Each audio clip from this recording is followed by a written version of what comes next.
उत्तर भारत के एक छोटे से गांव भानपुर में एक हवेली खड़ी थी, विशाल, वीरान और अपने भीतर सदियों पुराने राज छुपाए हुए। गांव वालों की जुबान पर इसका नाम आते ही सन्नाटा छा जाता। कहते हैं सूरज ढलने के बाद उस हवेली की ओर देखना भी अपशगुन माना जाता था। लेकिन ये डर अचानक नहीं आया था। इसकी जड़ें बहुत गहरी थीं, समय के अंधेरे गलियारों में कहीं दफन। सन 1853 की बात है। अंग्रेज़ों का राज पूरे भारत पर छा चुका था। भानपुर एक शांत गांव था, जहां ज़्यादातर लोग खेती करके अपना जीवन व्यतीत करते थे। उसी गांव में ठाकुर रंजीत सिंह नाम का एक ज़मींदार रहा करता था, कड़े स्वभाव वाला लेकिन बेहद अमीर और प्रभावशाली। गांव में उसकी हवेली किसी किले से कम नहीं थी। ऊंची दीवारें, लोहे के भारी फाटक, अंदर संगमरमर से सजे आंगन और ऊपर आलीशान झरोखे। लेकिन इस ऐशो आराम की चकाचौंध के पीछे एक अंधकार छिपा था, एक ऐसा अंधकार जो किसी दिन सब कुछ निगल जाएगा। ठाकुर रंजीत सिंह की एक बेटी थी, कौशल्या, मासूम, सुंदर और भोली, लेकिन उसे अपने पिता के अत्याचारों से बेहद नफरत थी। ठाकुर अपनी सत्ता को बनाए रखने के लिए किसी भी हद तक जा सकता था। वो जमीन हथियाने के लिए लोगों को जेल भिजवाता, कुछ की हत्याएं भी करवा चुका था। लेकिन सबसे बुरा तब हुआ जब उसने अपनी ही बेटी को जबरदस्ती एक अंग्रेज अफसर से ब्याहने का आदेश दिया, सिर्फ इसलिए ताकि वो अंग्रेजों से अपने रिश्ते मजबूत कर सके। कौशल्या पहले तो चुप रही, लेकिन एक दिन उसने विरोध कर दिया। उसने खुलेआम कह दिया कि वो किसी अंग्रेज से शादी नहीं करेगी।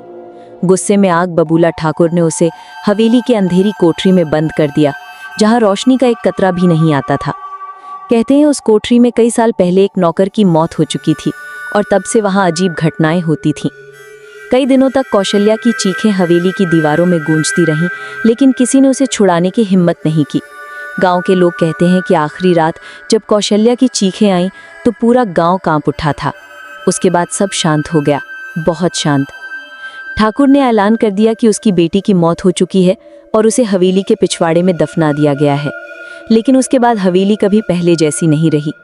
रातों को हवेली से किसी लड़की के गाने की आवाज़ें आती, झरोखों से सफ़ेद साड़ी में एक लड़की दिखती जो अचानक गायब हो जाती। नौकर कहते कि कोठरी अपने आप खुल जाती है और किसी के रोने की आवाज़ें आती हैं।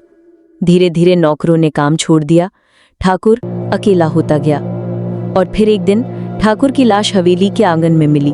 उसकी आंखें फटी हुई थीं और चेहरा डर से जकड़ा हुआ था। डॉक्टरी रिपोर्ट में कोई जहर या चोट का निशान नहीं मिला, लेकिन गांव वालों को यकीन था उसे कौशल्या की आत्मा ने मारा।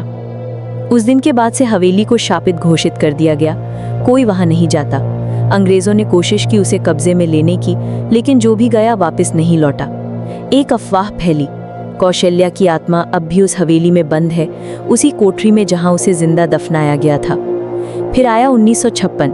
गांव में एक नौजवान रिपोर्टर अरुण वर्मा दिल्ली से रिसर्च के लिए आया। उसने हवेली के किस्से सुने और ठान लिया कि वो खुद वहां जाकर सच का पता लगाएगा। उसे भूत प्रेत जैसी बातों पर विश्वास नहीं था। लोगों ने मना किया, लेकिन अरुण ने किसी की नहीं सुनी। वो अपने कैमरा, रिकॉर्डर और नोटबुक के साथ हवेली पहुंचा। शाम ढलते ही हवेली में अजीब सन्नाटा फैल गया। अरुण ने कोठरी की ओर कदम बढ़ाए। जैसे जैसे वो पास गया, उसे किसी के सुबकने की आवाज आई। दरवाजा बंद था, लेकिन अंदर से किसी ने दस्तक दी। 1, 2, 3 बार। अरुण का दिल जोर से धड़कने लगा। फिर भी उसने दरवाजा खोल दिया। अंदर घुप अंधेरा था, सिर्फ उसकी टॉर्च की रोशनी। दीवारों पर पुराने खून के निशान थे और जमीन पर किसी के नाखूनों के गहरे खरोंच।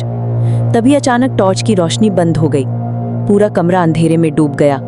तभी एक ठंडी हवा का झोंका आया और अरुण को लगा कि कोई उसके पीछे खड़ा है। उसने पीछे मुड़कर देखा, एक लड़की, सफेद साड़ी में, लंबे बाल, झुका हुआ चेहरा। और फिर उसने कहा, तुम भी मुझे छोड़ दोगे क्या? अरुण की चीख हवेली की दीवारों में समा गई। अगली सुबह गांव वालों को हवेली के बाहर उसका कैमरा और जली हुई नोटबुक मिली। अरुण कभी नहीं मिला। आज भी अगर आप भानपुर जाएं और हवेली की ओर देखें तो झरोखे में कोई खड़ा दिखता है, सफेद साड़ी में, झुका हुआ चेहरा।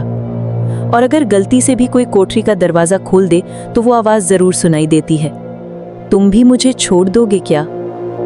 ये कहानी सिर्फ एक आत्मा की नहीं, एक अमर सजा की कहानी है। भानपुर की हवेली अब भी वहां है, वक्त के विरुद्ध खड़ी, एक शाप बनकर।